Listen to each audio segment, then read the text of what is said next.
All right, here we go. Brand new Dr. Insanity, finally, the GOAT. This is a crazy title. Pregnant teen discovers mom killed her boyfriend. Wow, that's insane. That's wild. Like and subscribe. No, did he already tell you? Yeah. Okay. Let's look forward to your lost.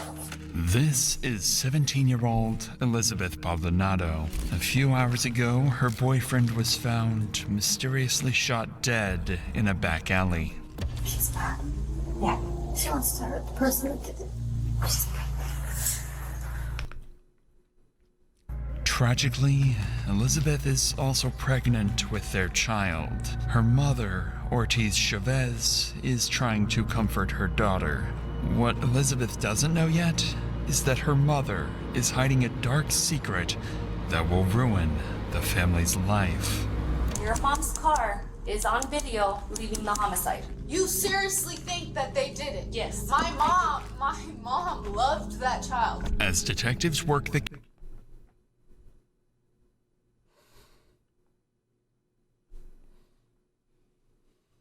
Dude, I love everybody. case, more and more clues start pointing towards Elizabeth's family. And as she learns that her own family are now suspected killers, all she can do is deny the accusations. Well, What? The family suspect it's not just the mom. They did they all got together. Dude, this guy must have been a piece of shit. suspected killers, all she can do is deny the accusations, while her mother sacrifices her own children to hide what she's done.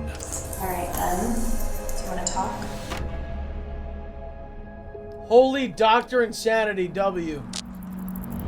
It's a quiet Friday morning in downtown Albuquerque. A 16-year-old boy walks alone through a back alley on his way to work, unaware that a killer is waiting for him inside one of the parked cars. Then, a single gunshot rings out, striking the teenager in the head and killing him instantly, while the shooter disappears from the scene. Within minutes, multiple 911 calls start flooding in reporting the gunfire. Patrol units quickly respond to the area, and as officers turn down the alley, they're met with a grim scene. Lying on the pavement is a teenage boy, motionless, with blood pooling beneath his head. The victim shows no signs of life and appears to have a gunshot wound visible just above his temple. Whatever happened in this alley happened fast, and whoever pulled the trigger is already gone. Officers call it in and begin securing the perimeter. With no weapon in sight and no ID on the body, they now need to figure out who he is and why he ended up here. Backup units soon arrive and start canvassing the area, looking for anyone who might have heard or seen what happened. And before long, two witnesses come forward, claiming they saw something strange right after the gunshot. Did you hear anything? I didn't hear anything, but I saw people running. One of them is a light-skinned male. He turns around, runs back to the alley, and takes off down the street. I just saw strange cars that aren't usually here. I've just been circling and I noticed some weird activity and I just had this gut-wrenching feeling that someone was about to get shot because there were just weird people back here. And I saw this kid, this guy right here who shot, he was over here talking to some girl. And last minute I saw him there, I turned the corner and I heard a gunshot when I was on this side of the road. So then I came back over here and the car was down. Bro, she's some witness. She's... Holy shit. Wow. You heard one shot? Just one. According to witnesses, a single gunshot was fired, followed by a group of teenagers scrambling in every direction. One of them was seen jumping into a car with a girl before speeding away. The information is vague, but it gives police a starting point. Detectives soon arrive at the scene and launch a formal homicide investigation. While examining the body, they notice something odd about the victim. He's still wearing an apron, the kind used by restaurant staff, suggesting he might have worked nearby. That small detail sends them straight across the street to the only restaurant in sight, Lindy's Diner. Bro, let me say something here. Think about this for a second. A single gunshot wound. So this kid's walking, whatever. Somebody leans out of a car and fires one shot and hits him point blank in the head. Not point blank, but shoots him in the head and kills him. Anything could have happened. He could have missed. I don't know. I mean, this is the thing with the owners immediately recognize with these like crimes and doing this shit. Like, all it takes is one witness, and you're fucked. the victim. His name is Josue J. Ruiz, 16 years old, a dishwasher who'd only started a few weeks earlier. They tell police Jay's grandfather is a regular customer, and officers are able to call him and ask him to come down to the scene. When Jay's grandfather arrives, detectives have to break the tragic news to him. But what he tells them about Jay's life will start to hint at darker things he may have been involved in. So I don't know if anybody's told you this, and I was trying to see if you were obviously Josue, is that how you say it? Yeah, Josue's passed away. So that's what we're here for. Is we're here to try to figure out what happened and try to do the best we can by Josue. Alrighty. He's your grandson, is that correct? Okay. He was involved with something, but I could never get the truth from him. I could never get the truth. There's one friend that he was involved with that, I really didn't approve of. I was just getting ready to move him out, take him somewhere else so he can have a job or whatever. Right. But I want you to be serious what I'm about to say. I don't want you chiming in and making jokes. Please let me get this out. I know you're gonna do your best, but you're gonna chime in with a joke. But I'd rather if you didn't. What the fuck? Guys, the scenario here: 16-year-old kid. He's a dishwasher. He gets this girl pregnant. What follows is a lot of chaos, madness, and whatever else is going on. Obviously, it ends up where this kid's killed. I'm speaking to the young men out there. Please use a condom. So many problems, issues. I'm not going to get into all of them. And I'm not just talking about pregnancy. There's other things as well. I'm not going to get into it. Please do yourself a fucking favor. Use a condom. Look at the madness we're witnessing right now.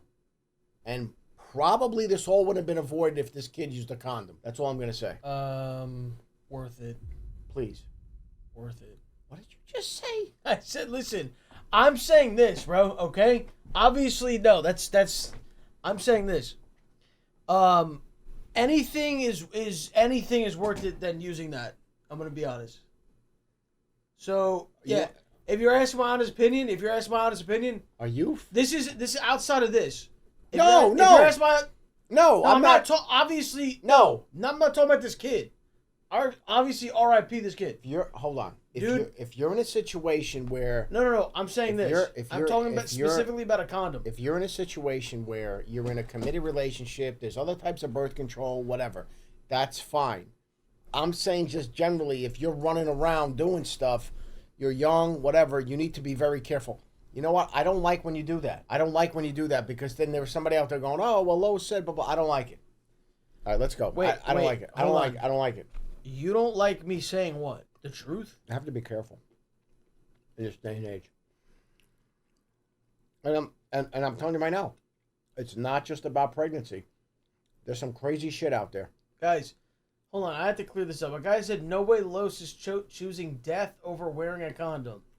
I didn't say that. I'm not talking about this scenario. When I said worth it, I'm saying whatever chaos can ensue, I'm just saying for the most part, it's worth it. You know what? I'm never bringing this up again. Dude, what? Children are a miracle. I don't... I just said it's not just about the pregnancy thing. There's other things that are going on that are very dangerous. Now, let's go. I'm not having this conversation with you. Although the news clearly breaks him, he takes it with quiet strength, telling detectives that his grandson had been involved in something lately that might be what got him killed. And as the conversation continues, he mentions one more heartbreaking... Stop rage baiting. Dude, I wonder how many people might see this and think I'm being serious.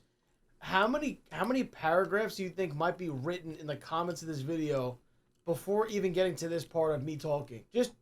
I'm gonna guess probably 30. Detail. Then it's gonna be clipped that you're out here talking about people. You know what? All right, whatever. Let's go. Come on. Oh, you want to talk about what gets clipped? Yeah. You literally. All right, bro. Nah. Okay. All right. You have the worst. You have probably some of the worst clips of shit that you've said out of context. Totally out of context. Jay wasn't just a teenager with secrets. He was about to become a father. He asked his girlfriend over there at my apartment, and His she's girlfriend's pregnant. at your apartment right now? Yeah, he called me this morning and told me, hey, you're gonna see a great grandpa, is what he told me. So, No kidding. Who's his girlfriend? Elizabeth, I think it's Maldonado. She's at your apartment Right now, yeah. The revelation only adds to the tragedy. Jay's girlfriend, 17-year-old Elizabeth Baldonado, is pregnant with his child and has no idea that he's gone. Investigators plan to speak with her later, but for now they allow Jay's grandfather to leave the scene and deliver the news himself, telling her that detectives will be in touch soon. If anyone can explain what Jay had been caught up in, it's her. About an hour later, the homicide case is officially assigned to Detective Anna Bruciaga as the lead investigator. After reviewing the initial reports and witness statements, she begins canvassing the area for any surveillance footage that might reveal what happened. It doesn't take long before officers locate a camera mounted outside a nearby school, angled directly towards the alley where the shooting took place. When they sit down to review the footage, they finally get their first visual clue of Jay's killers. Here we go. So these are all the cameras that are running on two systems, the digital and the analog. The analog sucks, so just a fair warning. Perfect. This faces the alleyway. Once the shot happens, the people loading the vehicle will react. So it's the individual box of the vehicle somewhere right here. Yeah, so he just walked to the passenger side. And they react. Is this victim? Almost looks like a Toyota. What? On screen, a gold Toyota sedan can be seen racing away seconds after the gunshot. And through the tinted glass, detectives can barely make out what appears to be two figures inside the vehicle, meaning there are at least two suspects on the loose. A couple of hours later, detectives arrive at the apartment where Jay's girlfriend, Elizabeth, is staying. They believe she might help them understand what Jay had been caught up in, but they have no idea that they'll soon come face to face with one of Jay's killers, someone far closer to him than anyone imagined. What? Do you mind if we come in here? Yeah, go ahead. Yeah. I'm so sorry to your loss. I know that obviously he was possibly having some issues with some people, right? Can you tell me about that? He doesn't really tell me much about that stuff. So let's start with today. What'd you guys do today? He took a shower at like 8 o'clock. He was getting ready to go to work at 10. I was making appointments today because we found out that I'm pregnant. Well, he was texting me still until at least around 12 o'clock. And then he stopped answering me for a few hours. The timeline Elizabeth provides lines up with the shooting. Around 11:20 a.m. is when Jay stopped responding to her messages, the same time investigators believe he was killed. Beyond that, Elizabeth doesn't offer much, saying Jay often kept to himself and never told her what he was doing. To detectives, it sounds like Jay might have gotten himself involved in something he didn't want anyone else to know about. Maybe a deal that went wrong or a confrontation that escalated. Whatever it was, it's likely what got him killed. Or at least, that's what it seems at first. Because Elizabeth is— Mods, please, bro. I'm so hard it won't go down. Help. This is being spammed in the chat over and over. How the fuck? No one's helping you. Isn't telling the full story. Not yet. And the next thing she remembers won't just give detectives a new lead. It'll start turning suspicion towards Elizabeth and her own family. A little bit from what I've gathered from Grandpa is that he feels that he was up to no good lately. Can you tell me about that? This morning, him and my brother were supposed to box it out because this has nothing to do with this at all. My brother and him just don't get along. They bump heads very much. But my brother would never do this. He knows how I feel about Jade. And which brother? My younger brother, Your younger brother? What's his name? Angelo. Tell me a little bit about why they were gonna box it out. Me and Jay, we were arguing about something. I don't remember what. but we started getting really loud, and my brother got tired of it, so he came in and told him to stop yelling at me, and then they just started fighting. Physically fighting? No. So did they text each other that they were gonna fight? No. Jay called me and told my mom that he wanted to box it out with my brother. According to Elizabeth, her brother Angelo was supposed to box it out with her boyfriend Jay that morning. A teenage fight meant to settle whatever tension had been building between them. Although the fight never happened and Elizabeth insists it has nothing to do with the homicide, it suggests the conflict could have been personal. Investigators will now have to follow up on this and look into Angelo's involvement before ruling him out. But before the conversation can continue any further with Elizabeth, Jay's family arrives at the apartment. Word of the shooting has already reached them, but they still haven't received an official confirmation from police. Detective Anna Bruciaga has no choice but to break the tragic news to Jay's mother, a moment that no amount of experience could ever prepare anyone for. Can you tell us what's going on? Yeah, absolutely. First and foremost, I'm sorry for your loss. Okay. Right now, I don't have much other than officers were dispatched to the alleyway in reference to his people. Okay. What happened? No, that's why so we just got called out. That's why I'm trying to interview as many people as I can. That's why I headed here first, and then I was headed your way because I do have some questions. But as of right now, I don't. Okay. I really.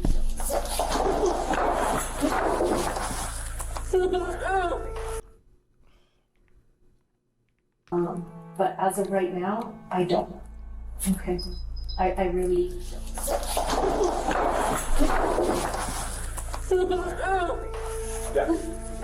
Thank you. Is that the mom? Yeah. Fuck.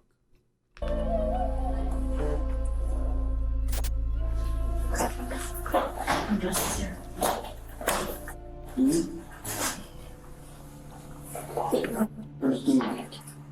With the devastating news delivered, Detective Anna Bruciaga tries to gather any insight from Jay's family, but they don't seem to have any. Even his mother can't imagine who would want to hurt him, leaving detectives with no clear leads or motives to work with. As investigators collect Jay's phone and prepare to leave, another woman walks into the apartment, Ortiz Chavez, looking to comfort her daughter. Detective Bruciaga sits down with her to collect some basic information. A casual conversation at first, until Chavez mentions a small detail that catches the detective's attention and quietly puts her on the radar. What type of car do you drive? I drive a Toyota. Toyota? Yeah, like a Gold. Yeah, it's Gold. Stalled out on me, I just looked at that, whatever. And you said you just purchased it? Yeah, Do you have a plate on it? yeah. No, I don't. They took our tickets off, sticker off the Two tag? yeah, they took it off the car. Where you said it's. Oh. That's so sus, bro. Like out the gate immediately. That's so sus. What do you mean you left it stalled? You left it, no plate. It's the exact murder car, Oh man. bro. Like You fucking killed a kid, man? for what? Because he doesn't get along with your son. He's So we dating got- your daughter. Dating the daughter. He's having a baby. She's okay. I don't even know if she knows. She doesn't know. She just found out. Yeah, so earlier this morning it broke down on her and then she just left it there. As Chavez describes her vehicle, Detective Bruciaga immediately recognizes the description. A gold Toyota sedan, similar to the one caught on surveillance footage speeding away just seconds after the shooting. The connection is hard to ignore. Bruciaga notes the details, but decides it's too early to jump to conclusions. Wanting to verify it as quickly as possible, she wraps up the initial interview with the family and heads out with officers to the spot where Chavez abandoned her car that morning. When they arrive, the car is nowhere to be found, and Bruciaga starts suspecting Chavez might be hiding something. About 40 minutes later, investigators return to the apartment to interview Chavez privately. And that's when things start to get interesting. By now, it's only been a few hours since Jay was killed, and most detectives would still be collecting statements. But Bruciaga's instincts tell her there's no time to waste. So she sits down with Chavez and makes a bold accusation. So here's the thing, okay? So I believe your car was used in today's homicide. Okay? You're lying to me. No, I am not. So you stole my car? That's why I'm talking to you. Okay, so if you don't tell me who had your car, I don't know. It's your car. I left my car at the side of the road. Okay. I didn't lend my car to nobody.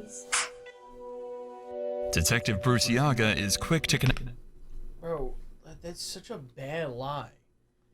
So you mean to tell us that your car broke down and then your exact daughter's boyfriend gets murdered from whoever stole that car? That's what you want us to believe? She wasn't banking on the fact that there were cameras in the alleyway. How do you not bank on that? Luke, let me just say this. What year is it, bro? There's cameras fucking everywhere. Let me just say, there's a lot of very stupid people. Number one, if you're killing people in broad daylight, I mean, at least wait till the cover of night. Sneak around. You know what I mean? You're doing it in broad daylight. There's kids in an alleyway coming back from school, hanging out. You're shooting people and driving down alley. I mean, what are we doing here? And first of all, how many gold Toyotas are there? Never even seen a gold Toyota. I mean, you can run an interstate, whatever. But the fact of the matter is, she's giving you some bullshit story about I left my car somewhere and it broke down and whatever. Connect the dots, suspecting that it's Chavez's car that was speeding away. But Chavez claims she abandoned it and it must have been stolen. However, the detective is about to take things one step further, because if Chavez's car was used in the murder, the next logical question is who was behind the wheel? And with what Elizabeth revealed about the planned fight that morning, there's only one name that fits: Chavez's son, Angelo. So what I'm getting at is that what are the odds that your son and his friends have a problem with Jay, and Jay is now dead, and people are telling me it's your car on scene? But my son said he wouldn't, and neither would Javon. And I was with them today. Okay. So you were with them all day? Yes. My son had an interview at 9 o'clock, and we were over at the Whataburger over there, Cottonwood or whatever. You drop him off? No, I didn't leave the Whataburger. Okay, so you waited for him to be done? Yes, and we went back together to my house. Okay, then you guys go back to the house. Mm-hmm. Okay. And he stayed there, and I left with myself, the car, to go see Elizabeth. Chavez's morning timeline only reinforces the detective's suspicions. If she really abandoned her car around 10:30 that morning and it suddenly vanished, then there's a very high chance it's the same gold Toyota caught on CCTV later when Jay was shot. Witnesses also reported seeing a young male and female inside the car. And with Chavez having both a teenage son, Angelo, and a daughter, Elizabeth, things are starting to look very suspicious for her family. For now, though, all of this remains as just early suspicion. After all, detectives know Jay had been hiding things. He was secretive and clearly mixed up in something he wasn't telling anyone about. But there's something eerily strange about Chavez's demeanor that Detective Bruciaga can't ignore. Even after being told her son might be involved in a homicide, she stays quiet, almost detached. Not the kind of reaction you'd expect from a mother facing that sort of accusation. And the longer the conversation goes, the more convinced Bruciaga becomes that the mother sitting in front of her knows more than she's letting on. So the detective decides to take an even bigger risk this time and make an accusation that most investigators would hesitate to ask this early on. So, did you shoot Jay? No, I didn't. No. He's a kid. He's a baby. I know, but somebody did. No. But I also feel like you know more than you're telling me. But I don't. Because again, I'm telling you, based on your demeanor, I think you know what happened. And I know it's your car. And I am gonna confirm it on video surveillance. I hope you do, because I'm like lost right now. Again, Chavez's reaction isn't what Detective Bruciaga expects at all. Instead of breaking down or reacting defensively, she simply denies it with a sorrowful face. This response leaves Bruciaga torn between two possibilities. Either Chavez is innocent but in complete shock, struggling to process what's happening, or she's carefully keeping her composure to hide a guilty conscience and protect her children. Either way, she sticks to her story, and with nothing concrete so far, the interview comes to an end. But even without proof, Bruciaga can't shake the feeling that her instincts are right, that one of Jay's killers is sitting in this very apartment. With her doubts only growing, Bruciaga decides to move quickly and verify Chavez's version of events with the one person who can either confirm or contradict it, her son, Angelo. Within an hour, investigators head straight to Angelo's workplace to talk to him in person. Whatever he tells detectives will either clear his family or make things even worse for them. So there was a shooting downtown today, and somebody died. So I know that you knew him. I think he was actually somebody that you knew because he was dating your sister. Talking about Jay? Mm-hmm. Yeah. Is he alive? No, he's not. He's dead. So I just wanted to find out from you just a little bit. Can you tell his grandpa? You talk to his grandpa, right? Yeah. Can you tell his grandpa I'm so sorry? Okay, yeah, for sure. So explain to me what this whole, like, your mom and your sister explained, like, this beef between you and Jay. So explain that. We had a problem with him and his sister. And like I said, we had that with the father. And then we didn't really, like, talk after that. We both went our separate ways. Yeah.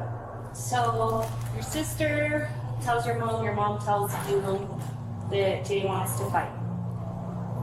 So when did you guys plan to meet? I didn't plan nothing. He assumed. And I was just like, we're good. We had all this. We had all this shit. We felt like we're good. He said he wanted to do 8 o'clock. Today? Yeah. Yeah. And you mean your mom said?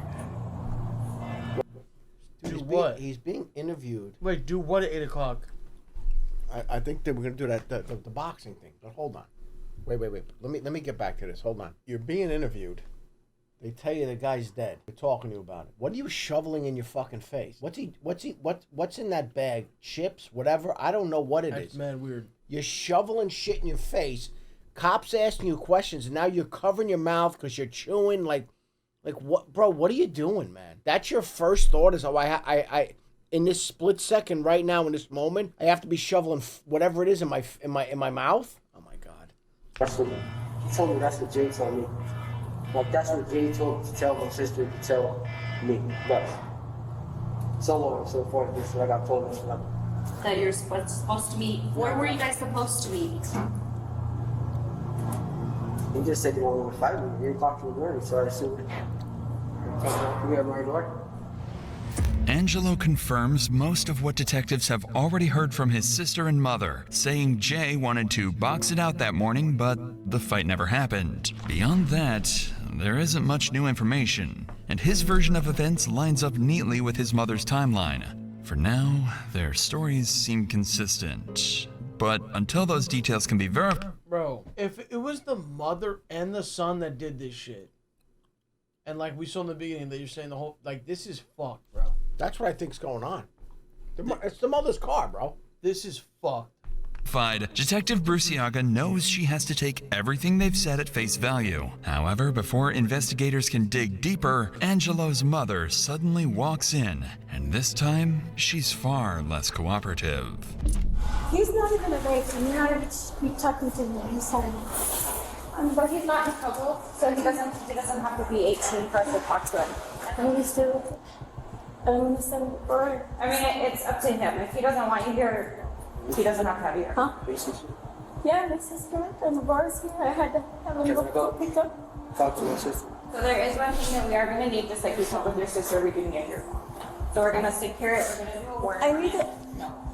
I don't have a phone. But Again, your daughter's an investigation, like I explained to you earlier, Elizabeth. I'm taking your phone. You're not giving it back until I'm done with it. But as soon as I'm done with it, I will give it back to you. Do you want me to take you to go find where your car was left? Because we've been all over there and we can't find it anywhere. Well, I'm gonna go shortly, but I want to make sure that my kids and my family get home. And right now, my biggest concern is I just want to go. Wait, they can just take your phone? I mean, part of the investigation, I think they have to get some sort of a warrant. But if they get a warrant, yeah. I feel like if you had a good lawyer, they wouldn't be able to just take your phone. Yeah, but what I'm saying, though, is if they go ahead and they get a judge to issue a warrant, they can take it. Yeah. And that car on the scene is enough for a judge to be like, yeah. The car on the scene is what made made them obviously suspects. What's your biggest concern? I don't go home. No, you absolutely go home. Despite investigators' attempts to convince her otherwise, Chavez insists on taking Angelo home. Even if her intentions are innocent, this sudden change in behavior doesn't help their case at all. If anything, it makes it look like an attempt to shield her son from further questioning. With the interview shut down, officers seize the family's phones, hoping digital evidence might reveal what they're not saying out loud. Back at the police station, detectives spend the next couple of weeks combing through statements, surveillance footage, and phone data. What they find begins to reshape the entire case. Among the first discoveries are text messages showing that Chavez was directly involved in arranging the so-called boxing match between her son Angelo and her daughter's boyfriend Jay. In one exchange, Elizabeth texts Jay saying that Mom says they'll be there at 8. Other messages suggest there may have been a gun involved. In one text, Elizabeth writes, "I'll be there too because I don't want anything like they pull a gun out." Investigators also uncover signs that Jay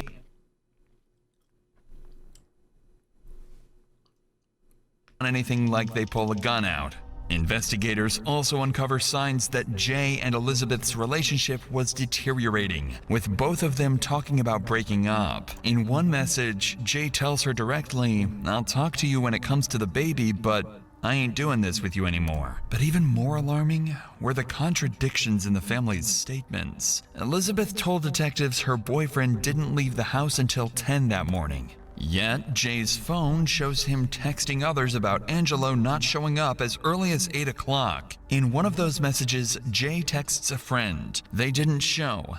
8 o'clock, the mom said, and it's 9. Man, her family's a bunch of a**holes, I swear." Additionally, detectives uncover another name that hadn't come up before. Elizabeth's older brother, Gilbert. Wait, they went to meet up to box at 8 in the morning? Yeah. What kind of time is that to box? People have work and school. I don't know. His messages, Gilbert expresses anger towards Jay and even makes promises of retaliation. By the end of the review, Detective Bruciaga becomes convinced that the entire family might be involved in planning what happened that day. Now, it's no longer a question of what happened, but who did it and exactly why. In the days following Jay's murder, investigators were at a standstill. Because Angelo and Elizabeth are still minors, their mother refuses to let them speak with police, effectively blocking detectives from getting any answers directly from them. But 20 days after the shooting, that changes. Jay's girlfriend, Elizabeth Baldonado, turns 18 years old, and her mother can no longer stop her from talking. Detective Bruciaga seizes the opportunity and convinces her to come down to the station to see the new evidence they've uncovered, carefully leaving out that it's evidence pointing towards her own family. The goal is simple: find out who was directly involved in Jay's killing, or better yet, get a confession. But before we get to that, do you struggle with deciding what to difference for life? With that said, let's get back to Elizabeth's interrogation. This time, detectives plan to double down on the accusations instead of playing nice. But this will soon backfire, because unlike her mother, Elizabeth's reaction will be very different. Now that some time has passed and you've had time to think about it, Elizabeth, I want to hear what happened. Because I think you know more than you told me that day. I don't know anything. I really don't. Why would you guys assume that? Why would I know anything new about that? Because I have your phones and I've looked through your phones. And so I do believe you know more. What would I know more about? About who killed him? About who did it? No, I don't know. I really don't know who did it. If I knew who did it, I would have told you already. So I know that you and him were having some problems and he broke up with you and you wanted to get back with him and he told you no. I will talk to you when it comes to the baby, but that is it. And he wanted nothing to do with you. So you're assuming that I had someone do something to him? Are you It's a question. serious? Okay, here's the thing, okay? I you have to loved realize I'm him more investigating. than anything in the world. I would never do anything like that. I would never have anyone do anything like that because I loved him more than my whole life. And actually, I do know that because you guys texted, I love you so much. Tons. So I do know that, okay? But you have to understand, Elizabeth, I'm investigating his homicide. Somebody killed him, okay? Have you ever watched homicide shows? Yeah. Yeah? Okay, so you have to know that if I see anything like that on the phone, you have to know that I have to ask you these questions. Because at this point, I have gone through your phone, I have gone through your brother's phone, I have gone through Josue's phone, I have gone through other things, and I have to ask these questions because I have a feeling you know more than you're telling me. I don't! I really don't! I don't know anything more than I'm telling you. As planned, there is no small talk or warm-up. Right away, Detective Bruciaga tells Elizabeth she's not being... Dude, first of all, this video is amazing. Do you think she's telling the truth? I think there's going to be like a plot twist. Does that involve her knowing, you think? What I think happened is, I think the mother took it upon herself. I got to get rid of this kid. And I don't. That's what I'm leaning I don't. towards, I don't too. think she. I don't think she knows. I think that's what happened, but I think she might suspect it. But she's not gonna rat her family out. That's what I think is playing out here. Well, yeah. fully honest. The approach is blunt, and it's clearly hitting a nerve as Elizabeth quickly grows defensive. But Bruciaga isn't backing off just yet. She's about to bet everything on her next move, laying out every piece of evidence she has against the family in hopes of eliciting an admission from Elizabeth. Okay. So you brought up that your brother Gilbert had mentioned and said that he was gonna send someone up there to take care of But he didn't. Because my brother knows that if he were to do anything, I would never speak to him again or at all. I would have him part of my life at all. So Gilbert didn't do it. Why would my brother do it? My brother literally knows how I feel about him. So I'm pretty sure you've been in the household and have heard conversations. Correct? Heard what? Anything. Anything that talked about. They do not talk about anything. Okay, so where is your mom's car? I don't know. You're seriously assuming that one of my family members did it? Because the car is missing. She literally filed a report that her car was missing that night. Okay, so you say you love Josue, right? And he's the love of your life. So why are you covering for your mom and your brother? I'm not covering for anybody. Are you fucking serious? You seriously think that they did it? Yes. My mom loved that child too. Okay, maybe not your mom, but what if what if I told you that your mom's car is on video leaving the homicide? What if I told you that? You know how many Toyota Camrys that are gold live in the city? But what are the odds that your brother and Josue were supposed to meet My up? brother was at home. My brother was at home with his girlfriend.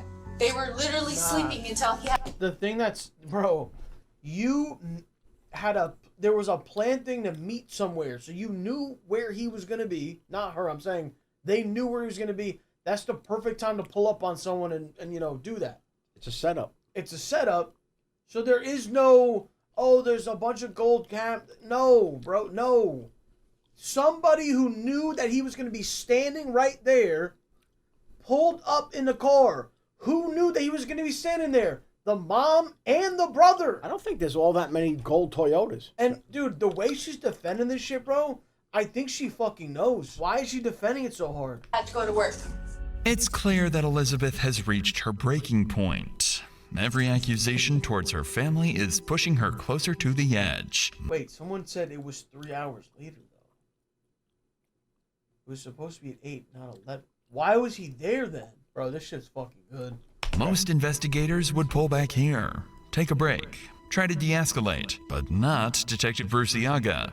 Instead, she decides to take a bigger risk, one that's bold but calculated. Rather than fighting Elizabeth's denials, she will lean into them, even agreeing that she's only trying to protect her family. In doing so, Bruciaga wants to make Elizabeth feel safe enough to talk and reveal what she's really hiding. It's a delicate psychological play, one that could end the interview entirely or solve the case right here and now. But I'm gonna tell you right now that your mom said she drove Angelo to his interview. Guess what? Angelo said he borrowed the car from your mom and he drove himself to the interview. So obviously, somebody's lying. And I kind of understand that you don't want to see. No, what I'm you trying don't. to They tell you. don't. They did not do it. Because You I are don't know literally what happened looking in to the you. wrong place. You're just trying to blame somebody just so that you can get someone for the crime. I know they didn't do it because, well, I don't know for sure, but I know they wouldn't have done something like that. They know how much that would crush me, and literally they have seen how much I have died these past 2 weeks. Okay, and I'm My not telling brother you. I'm literally- not telling you if I find out your brother. I'm telling you when I gather up all my evidence and I arrest your brother, I hope that you didn't know more. You guys can think however you like. My family did not do it. Elizabeth, you can't get out without us letting you out, babe.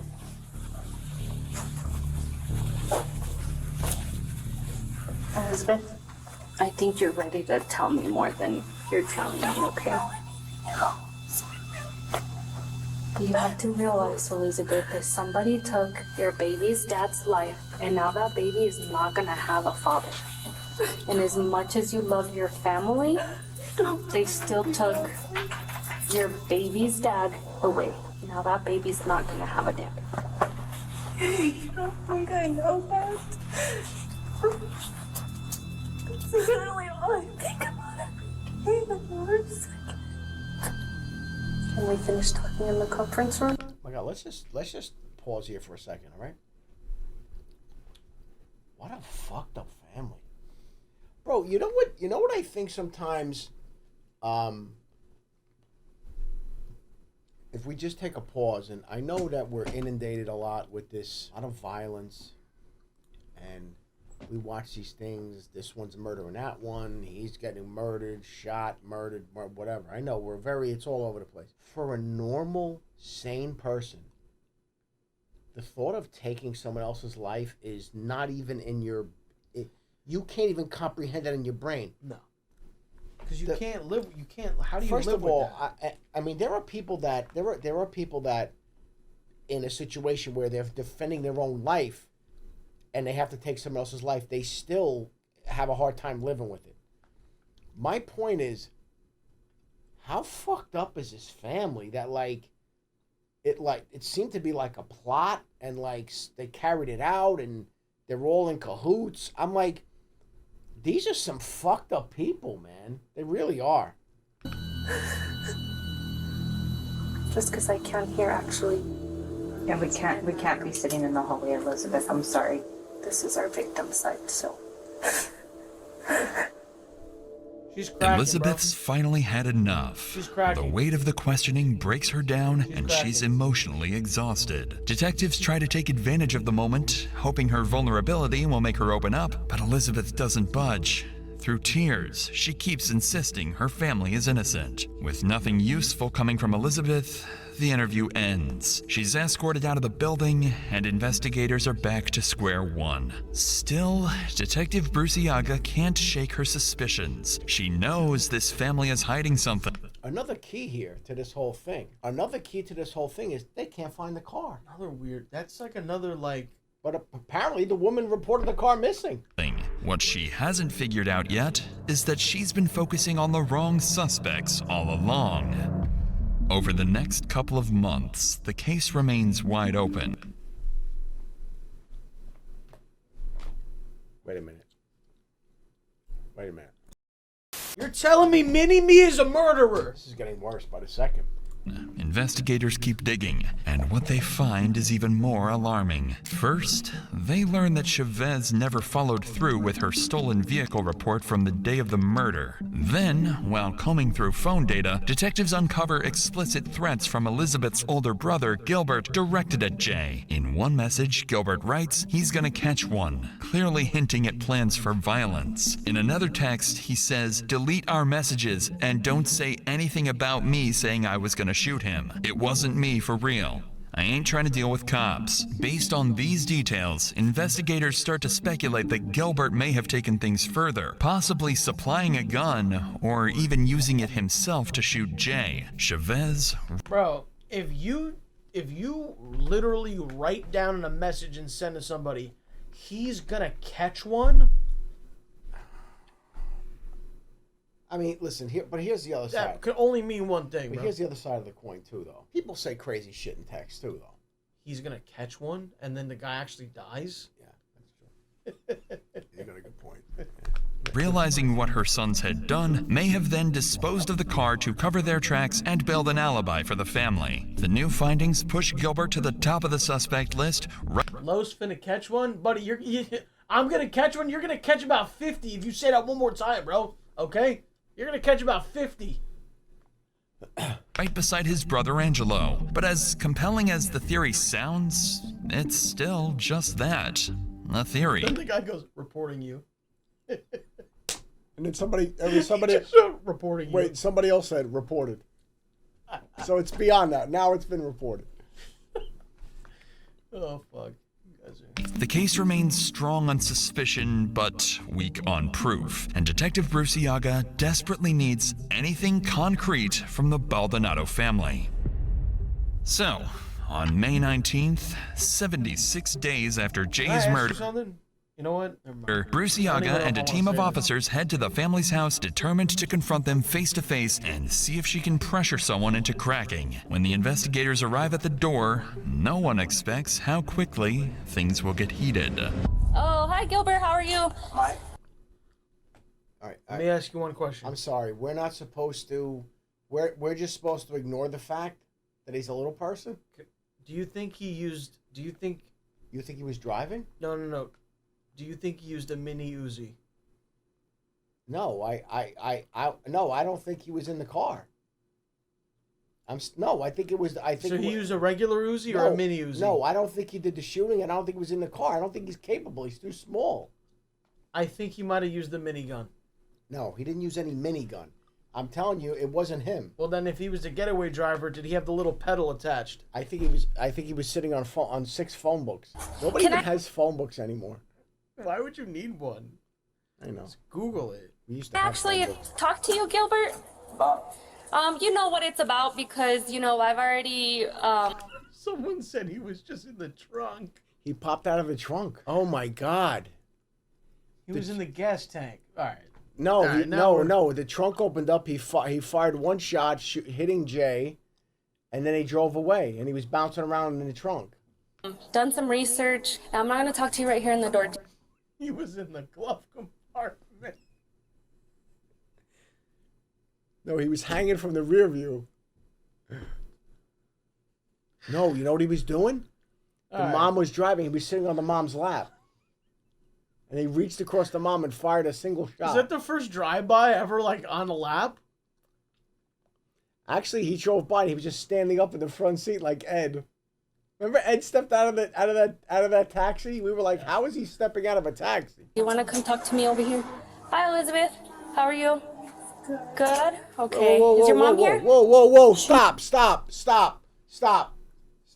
Be honest, was bro in the cup holder? Wait, she was supposed to be pregnant. Hasn't 2 months gone by? Yeah, what's going on? Oh. Did she get rid of it? Did she terminate the pregnancy? Hold on. Showering. you might want to go tell your mom that I would like to talk to her again. I'm gonna talk to Gilbert if he's willing to speak with me. And Gilbert, again, I don't want to talk to you right here in front of the door. Do you mind coming even over here? Yes. So, tell me what you know. Like I said, I just moved in here.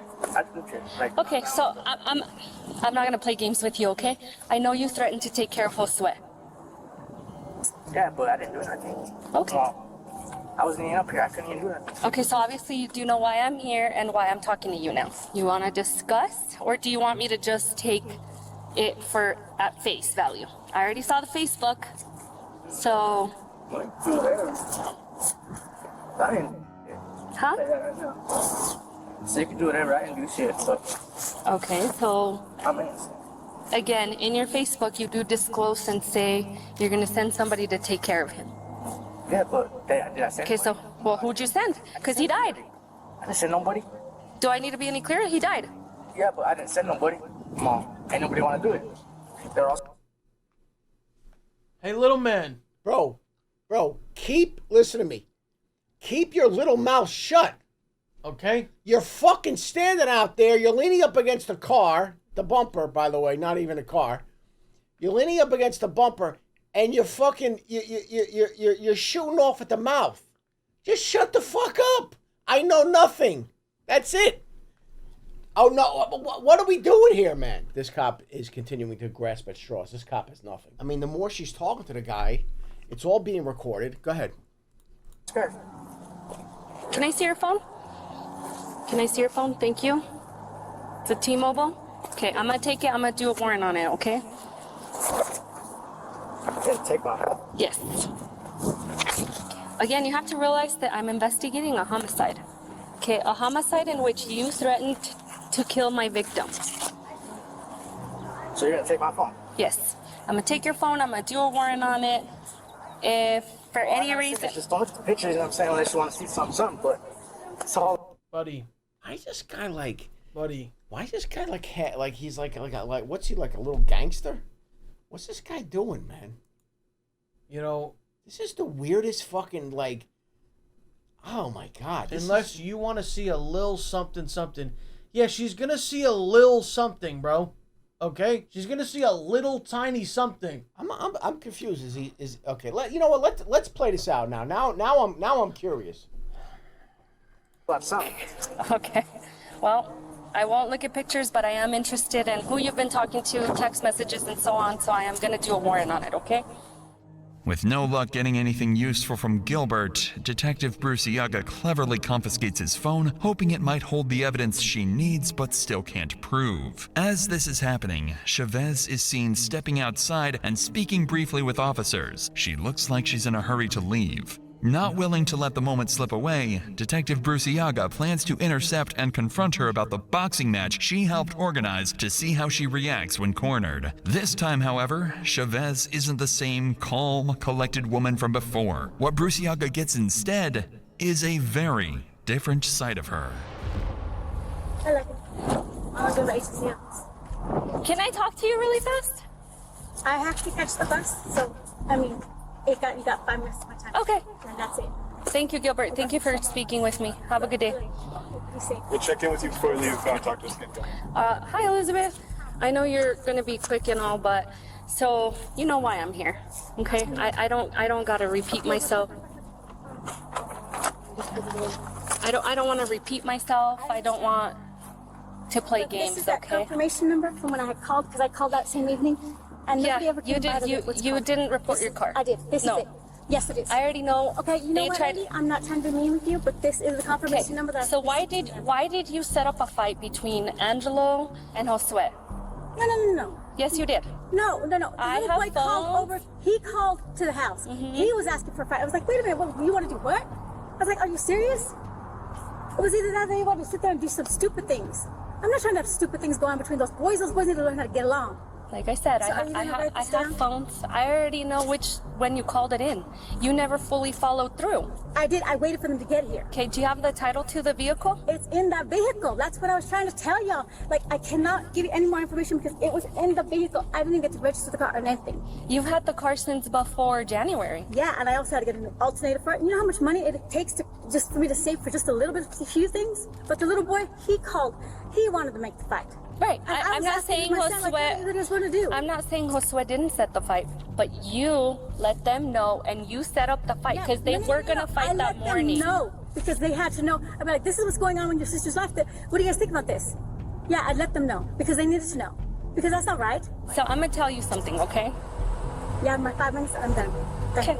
Well, I'm gonna tell you something, okay? When I charge someone, you're gonna be charged along because I know you're hiding the truth and I know you're listening to me, and it would suck for Aurora and Elizabeth's baby to not be present, for you not to be present, because I will charge you because I do know you were gonna set up that fight that day. The end. Young lady, I got it off your daughter's phone.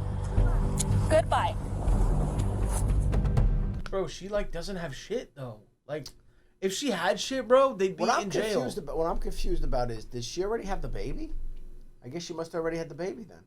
So maybe she was further along than we. I don't know, dude. I can't figure that out. We never saw a bump, She didn't bro. I never saw her. I don't know. All right. Let's go. Clearly, Chavez is done talking as she storms off the scene, angry and defensive. But in her frustration, she lets something slip, admitting that she knew about the fight between Jay and her sons, though she insists it was all Jay's idea. Before leaving the house, Bruciaga tries once more to speak with Elizabeth to see if she's finally ready to tell the truth.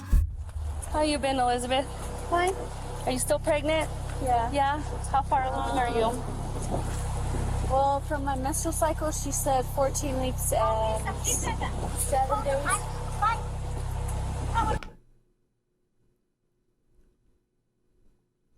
Wait a minute. 14 weeks. No, wait. So she must have just been pregnant. No, that's what I'm saying. That day, she found out she was pregnant when he died. Oh, okay. So then, this is. Or making like sense. it was within those days. This is making sense now. But It was within those days. But I mean, she's over 3 months. Maybe you're not really gonna show. All right, whatever.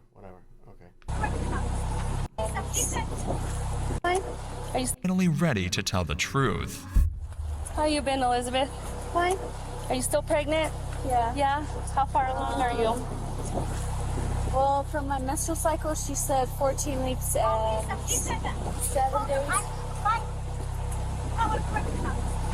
So, Elizabeth, you know, we talked last time and I know you were very upset and I can't imagine what you're going through because you're kind of put in between, but I already know you know what happened. Oh, I don't. I don't know what happened at all. All I know is that when his grandpa got back, he told me that Jay was dead.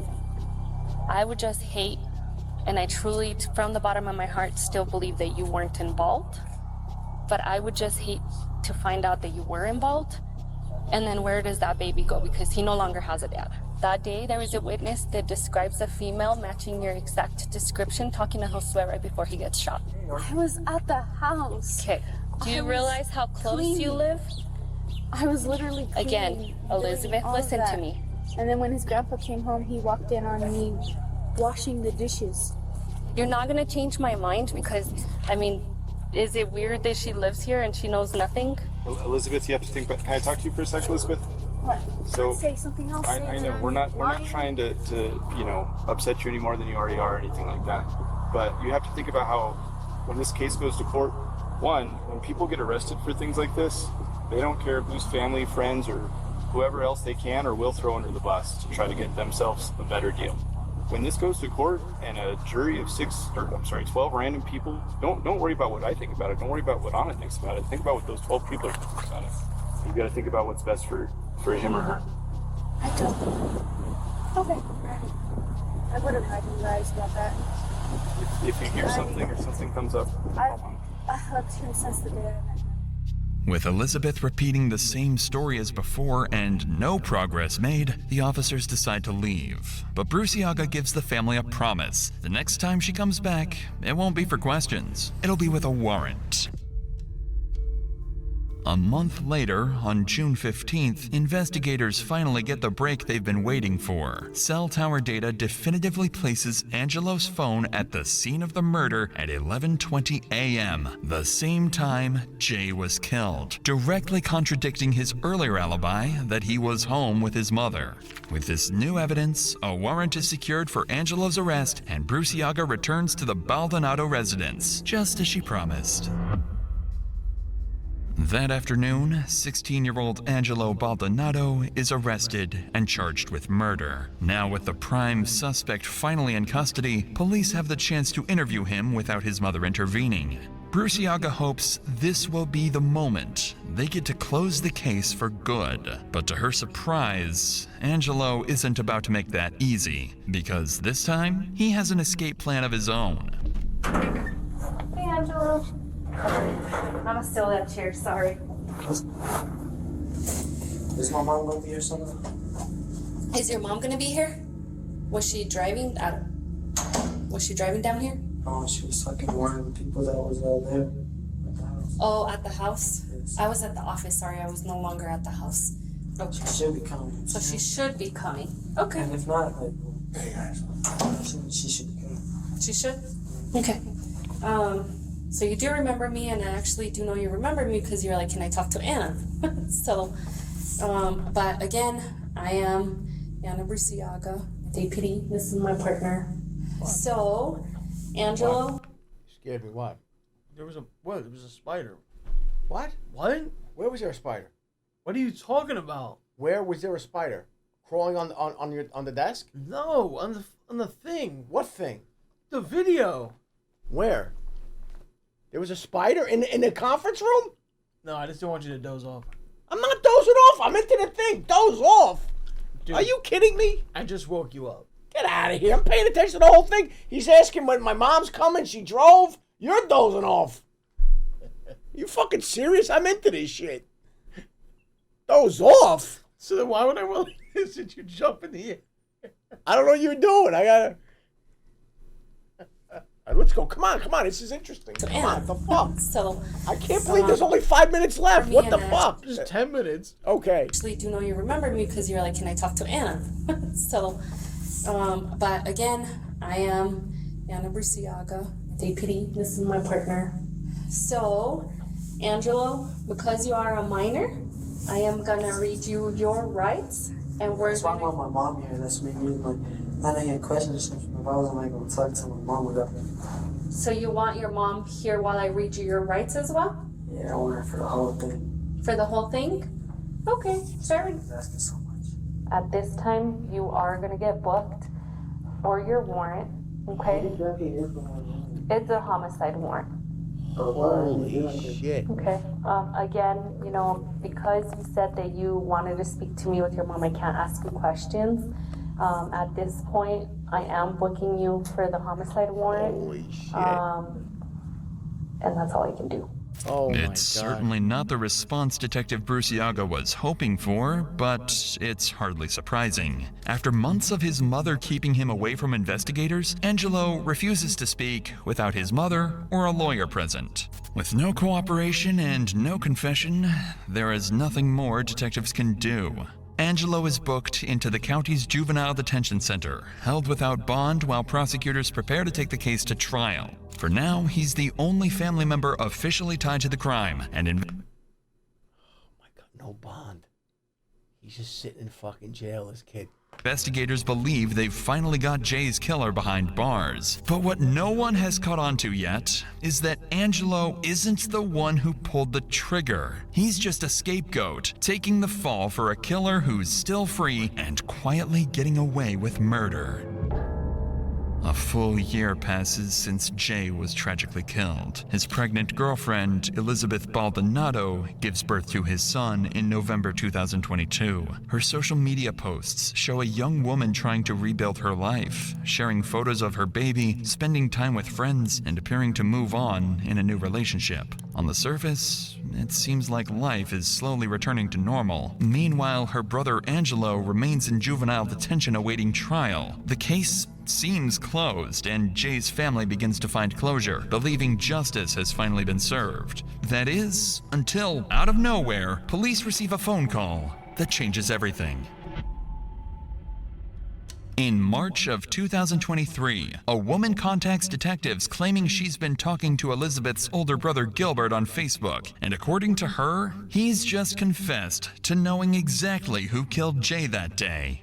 I've been kind of watching everything that goes on Facebook, and I was able to see that Gibby was pretty hateful towards his mom, and so I figured maybe I could get him to say something about it. So I messaged him, "Why is your brother locked up?" Because my mom and him went to go fight my sister's baby daddy because he beat her. And when they got there, my sister's baby daddy tried to pull out a gun, but he got hit before he could even get his gun. But they put the murder on my brother. I said, "That's real up. Why they put it on your brother?" He said supposedly witnesses were there and said it was him. And they say they also got video and that it looks like him in the video, but you can't see shit. All you see is a big ass group, and then everybody scatters. I said, "What the f***, your mom didn't tell nobody it wasn't him?" He said, "Nope." He said, "The crazy part is my little brother ain't telling on my mom." I said, "So your mom did it and let your brother go down?" And he said, "Yeah." I said, "Have you tried to tell your brother to tell?" He said, "Yeah, but he tells me no. But that's how we was raised. No matter what the situation is, don't tell. And if we do, we gotta face consequences." Needless to say, Gilbert's confession changes everything. Detectives already suspected Chavez's involvement in arranging the boxing fight, but no one imagined she was the one who pulled. This could be one of the worst moms of all time. Think about the shit that she's done, letting your son take the fall. A 17-year-old kid murdering. A 17-year-old kid is sitting, rotting in a jail cell. And first of all, I got news for you. What's waiting for that kid is a fate worse than death. Okay? That kid ever goes into general population, it's over. It's all over. It's unspeakable, the shit that they're going to do to that kid. So Killed now, her grandchild's father and let her 16-year-old son go down for a murder. This is one of the worst moms of all time. I'm telling you, man, not that I want anybody to get away with anything. Of course not. I think they should all rot in hell. This investigation is going on for a long time. Like, I would hightail it out of there. I'd leave. I would leave. I mean, I don't The know if that's gonna trigger. really... Investigators begin to theorize that Chavez may have orchestrated the entire thing, luring Jay to the alley under the guise of a fight with her son, only to end it herself with a single shot to the head. But despite what sounds like a breakthrough, Detective Bruciaga knows she can't move too fast. Arresting Chavez now, based only on Gilbert's secondhand confession, could jeopardize the entire case. Without solid evidence, Chavez will be innocent in the eyes of the law. Over the next few months, investigators work quietly, monitoring jail calls between Chavez and her son Angelo. Most of the conversations are vague, small talk, cautious wording, but in one of the calls, Chavez makes an interesting statement. When Angelo asks why his brother Gilbert looks sad, Chavez replies, "He's heartbroken you're in there. I told him it's because I fucked up, because I'm stupid, period." Hearing what sounds like an admission of guilt, Detective Bruciaga seizes the opportunity and visits Angelo at the detention center, hoping this time she can finally get the truth. When she meets with him, she doesn't have to do much convincing, because Angelo is already prepared to make a deal and save himself. If everything will be happening what we're talking about right now, would I get at least the first degree dropped on? So we need a way to work around it. So if you're wanting to now give a statement, we can definitely schedule an appointment where it's me, you, and the attorney. And then I'm more than willing to talk to you then. After Angelo agrees to cooperate, detectives quickly arrange a formal interview with him and his attorney present. Angelo ends up corroborating his brother Gilbert's confession, confirming that it was his mother who pulled the trigger and drove away from the scene. With both sons telling the same story, there's only one crucial piece missing to solve the case: a confession from Chavez herself. Without her own words, the defense could argue that the boys are lying or that their statements were coerced. A few days later, an arrest warrant is issued, and Chavez is taken into custody. Detective Bruciaga brings her into an interrogation room determined to secure an admission. Not through confrontation this time, but through empathy. If the plan works, they'll finally close the case for good. But if Chavez sees through it, the interview will be over before it even begins.